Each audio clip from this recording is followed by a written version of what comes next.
Hi friends, இன்றைக்கி எங்கே போகிறோன்னா என் இனிய உறவுகளே, இன்றைக்கி எங்கே போகிறோன்னா காலை வணக்கம் அனைவருக்கும். சாப்பிட்டாச்சா?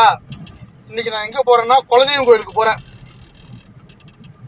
குலதெய்வம் கோயிலுக்கு எங்கள் குலதெய்வம் வந்து செண்டாடும் ஐயனார். Hi friends. செம்னார் கோயில்கிட்ட இருக்குது. அதுக்கு தான் நீ குலதெய்வம் கோயிலுக்கு போகிறேன்.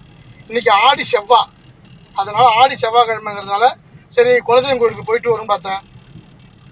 நீங்களும் கண்டிப்பாக ஆடி மாதத்தில் உங்களுடைய குலதெய்வத்தை கண்டிப்பாக நீங்கள் போய் சாமி கும்பிட்டு தரிசனம் பண்ணிட்டு வாங்க. கண்டிப்பாக குடும்பம் நல்லாயிருக்கும்.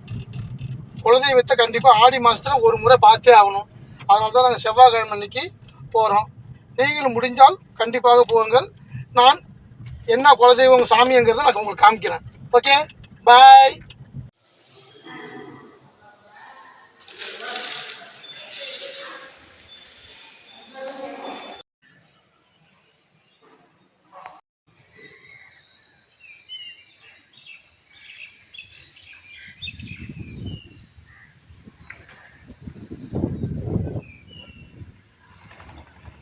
ஃப்ரெண்ட்ஸ், இப்போ எங்கள் குலதெய்வம் கோயிலுக்கு வந்துட்டோம்.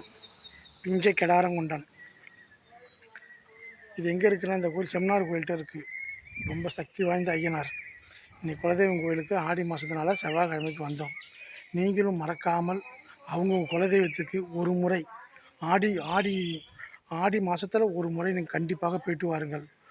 குடும்பம் நன்றாக இருக்கும், சுபிட்சமாக இருக்கும். கண்டிப்பாக மறக்காமல் யார் யார் குலதெய்வம் எங்கே போயிட்டு வந்தீங்க கமெண்ட்டில் கண்டிப்பாக சொல்லுங்கள். பாய்.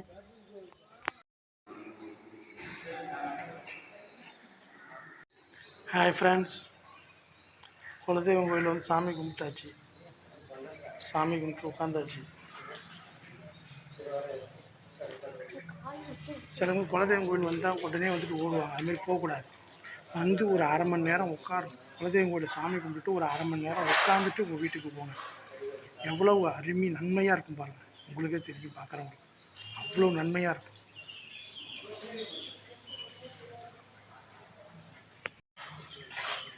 ஹாய் ஃப்ரெண்ட்ஸ், குலதெய்வம் கோயிலுக்கு வந்துட்டு சாமி தரிசனம் பண்ணிவிட்டு கிளம்பியாச்சு. நீங்களும் குலதெய்வம் கோயிலுக்கு கண்டிப்பாக போய்ட்டு வாங்க ஆடி மாதத்தில். பாய்.